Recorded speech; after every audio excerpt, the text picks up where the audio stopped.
a formidable scent. Stings the nostrils. In a good way. Yeah. Brian, I'm gonna be honest with you, that smells like pure gasoline. They've done studies, you know. 60% of the time, it works every time. That doesn't make sense. Well, let's go see if we can make this little kitty purr. What is up, YouTube, and welcome back to Tactical Newbie, the channel where a newbie like me gets into all things tactical. With the funny movie introductions out of the way, per usual, like we always do, let's get right into today's video. So today's video is going to be yet another tactical review video. It's basically going to highlight this time the KRYDEX Flat Pack. Basically, what this Flat Pack is a direct knockoff of the Haley Strategic Flat Pack. So basically what this video across the board is basically going to highlight is just a basic little tactical review or overview of this specific flat pack within itself. Very similar in context to the tactical reviews of the other packs within basically the past couple weeks. So with all that being said and done, we'll get directly right into the video, and yeah, I will see you guys on the other side. Alrighty guys, and away we go. So this is the KRYDEX Flat Pack. Retail price is $59.95. Basically, this is a direct clone and or knockoff of the Haley Strategic Flat Pack Plus. At least that's what I would determine it to be based on the dimensions. It does look to be a little bit bigger than the standard Haley Strategic Flat Pack. Just for a little bit of context, Haley Strategic does offer two variations of their flat pack, the flat pack and the flat pack plus.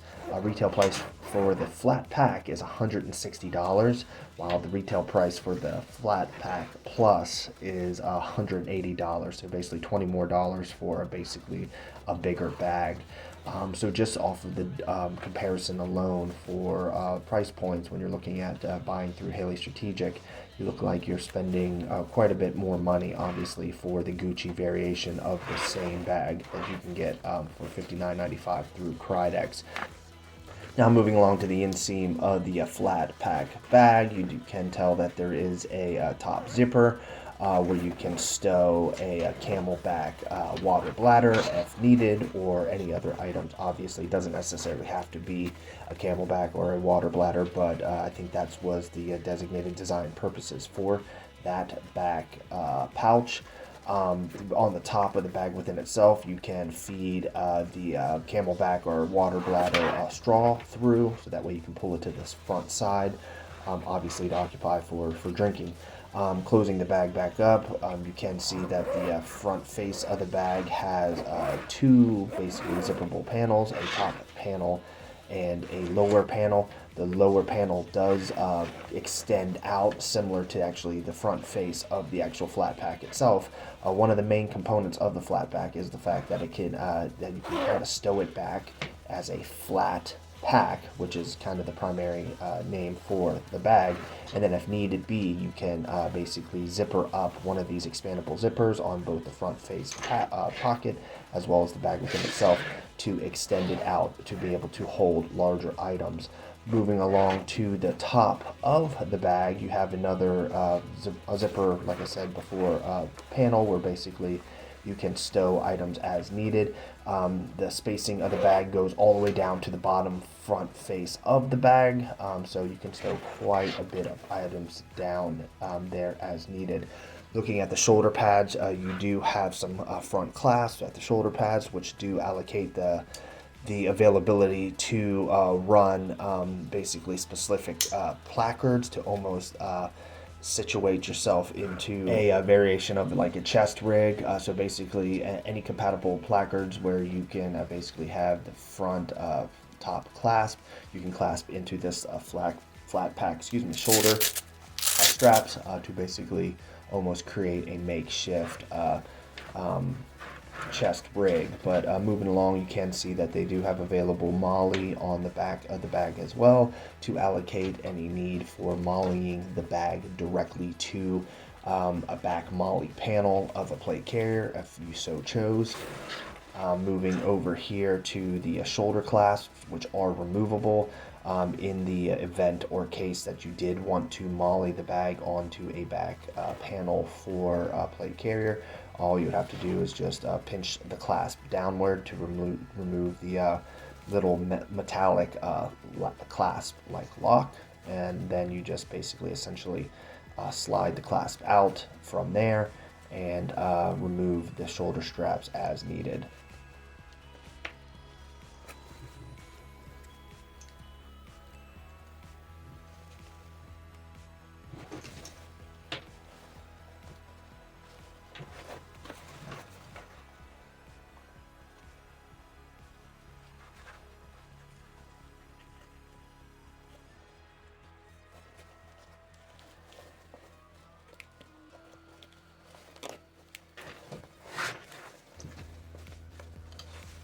Alrighty, now after the long-winded dicking with the shoulder straps, we can move to the actual primary focus of the flat pack bag, and basically the primary mechanism for which I assume most people would be buying it would be for, which is the available feature to both collapse the bag into a smaller frame or a flatter bag within itself, or expand it out with these zippable expansion sections to basically expand the bag into essentially a bigger bag to hold more items.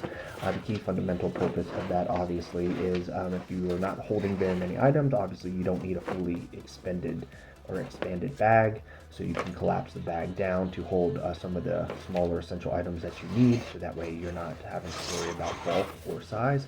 If you extreme size of a bag with no items in it, and then if need be to basically get your hands on a big item that you need to basically carry with you for whatever the case may be, you can then do so by expanding the wing out, or expanding the bag out to carry larger items across the board. But basically, that was one of the key essential features of the Haley Strategic Flat Pack, and one of the primary selling points. So clearly, as you can tell, this is a direct knockoff of the Haley Strategic Flat Pack and the features that entails.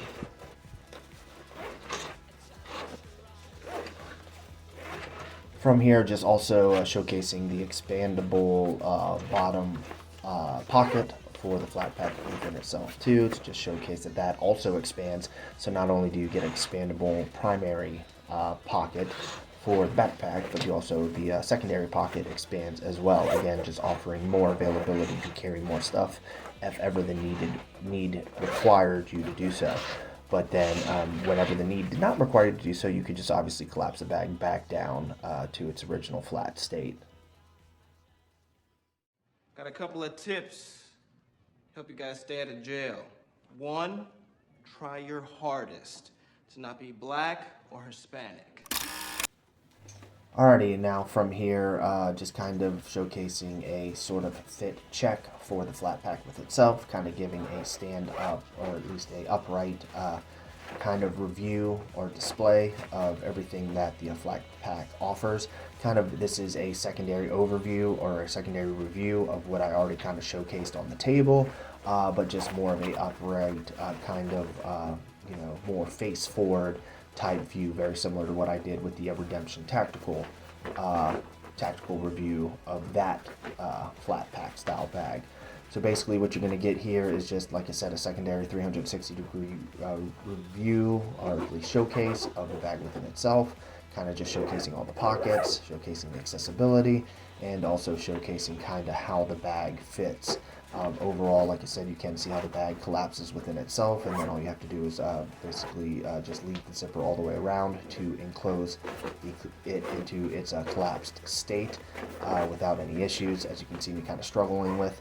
Obviously, it's one of those things that, I'm sure with more time and more practice, you could definitely collapse it down fairly quickly and be able to throw it on your back without any issues. Same thing with the front pocket. Basically, all you do is you just press the front pocket down, collapse it within itself, and then you're back to its original flat state. Just kind of showcasing from here a couple of the pockets, and again, all the zippers across the board are very smooth, don't really catch any snags, any tags, or anything like that. But yeah, Alrighty, from here, just kind of showing off how the bag kind of fits on my frame, just in the standard bag mode. Keep in mind, the next scene will actually showcase me mounting the MK3/4 KRYDEX style placard on this specific bag to showcase just how this bag can convert really quickly from just a generic backpack into essentially more of a chest rig style loadout for needed reconnaissance, or if you needed something on the fly that was very lightweight, but you needed the availability to obviously carry or stow items with said backpack.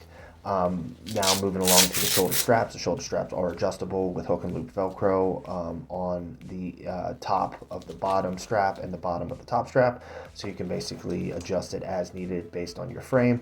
You also have a front clasp that basically will clasp the shoulder pads or the shoulder straps together to kind of keep a more uniformed run across your shoulders.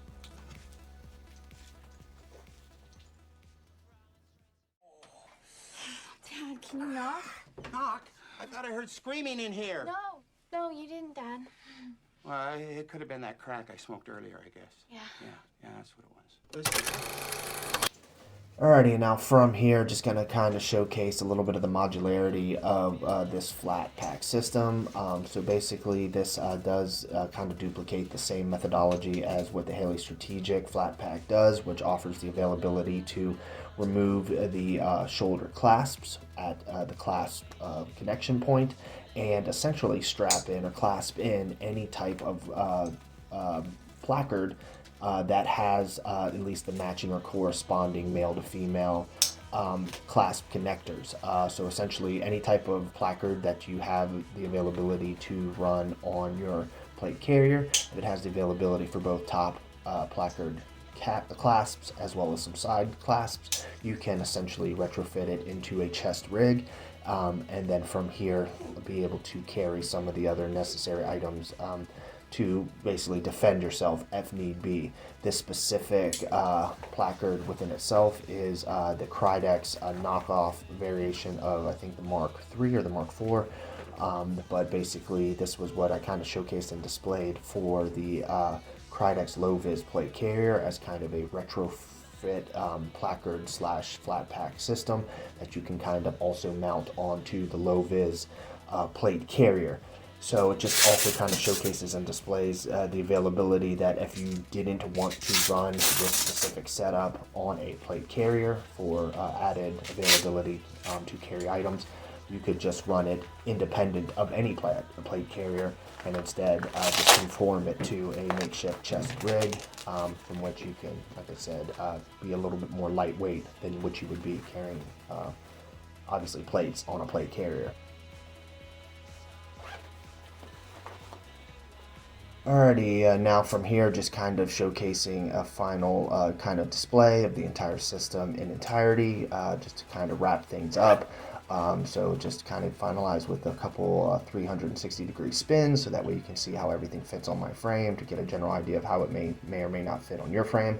But yeah, all things considered, like I said, it is pretty nice to have the modularity to be able to retrofit the pack within itself into a makeshift chest rig whenever you need the availability to do so.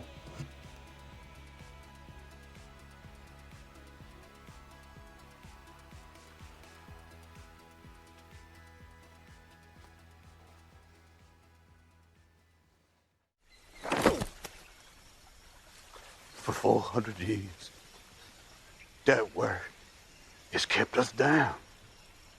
What the fuck? Took a whole lot of time just to get up that hill. Now we up in the big leagues. Kid, not turn it back. Long as we live, it's you and me, baby. That's the theme song for the Jeffersons. You really need help. And just because the theme song don't make it not true. Alrighty guys, I hope you liked the video. Of course, make sure to like, comment, and subscribe down below. Let me know what you think of today's tactical review video. Let me know what you think of any of the previous tactical review videos in the tactical review segment. Keep in mind, I will be featuring this for another couple weeks / months of 2024 to kind of give you a overview of some of the items that I obviously own in my possession. These will kind of be more feature specific. and pertain to specifically that feature, as opposed to a accumulation of different items that you tend to see in my low budget loadouts or even my budget builds. Moving forward from this, I'd like to touch on the fact that I do have a Patreon. Feel free to swing on through my Patreon to help support the channel. I think the basic level that I only have is a $5 subscription level. Link is in the description below. If you want to support the channel in any way whatsoever, feel free to do so through that link to my Patreon. I do kind of dabble and post a little bit on the Patreon.